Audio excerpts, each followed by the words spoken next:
Hey Illinois Valley. So Chad and I are out here hiking at Starved Rock today. We are finally out of hibernation from the winter. We're out here working off some winter weight, and I'm so excited to be here today. All right, so we've been hiking for a little while now, and just look at this. Like, every time I'm out here, I remember how beautiful it is, but you don't need the reminder about that, Illinois Valley. We got this in our own backyard.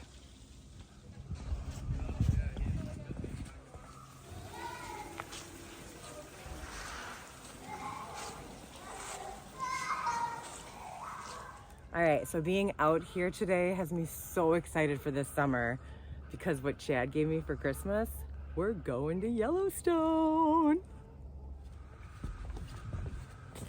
All right, so those of you that know us know that Chad and I are big national park enthusiasts. We've been to 15 total combined, and Yellowstone this summer is gonna be sweet 16. So for Christmas, like I said, Chad got me Yellowstone. So he had 3 nights in 2 top campgrounds wrapped up, and when I opened it at Christmas, let's just say I may have cried a little bit. So at this point, Chad and I are getting a little nervous though about our trip to Yellowstone because, as I'm sure a lot of you have heard, there have been some cuts to employees in our government at this point in time. Over the past month, over 1,000 national park employees have been fired by the current administration. Now, I know that a lot of people out there are saying that they're cutting the fat in Washington.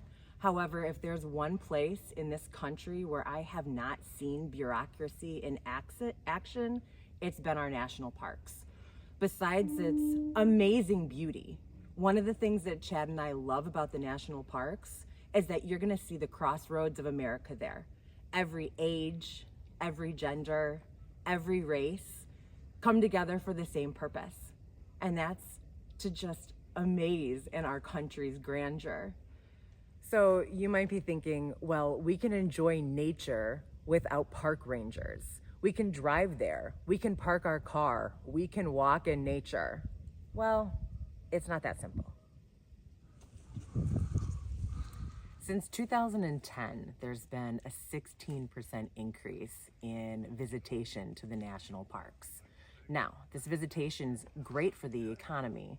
With 325.5 million people visiting the parks each year, there's been an increase, or actually, they've helped 415,000 private local jobs and have pumped $55.6 billion into the economy.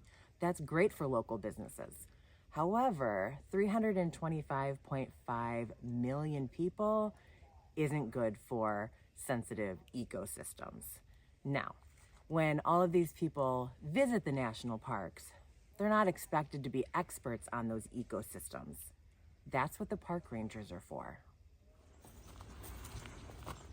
National park employees provide us with so much information, from opening and manning campsites to providing us with information at the gates when we enter, to protecting ecosystems, watching for forest fires, to providing signage through the park that provides us safety as well as those ecosystems.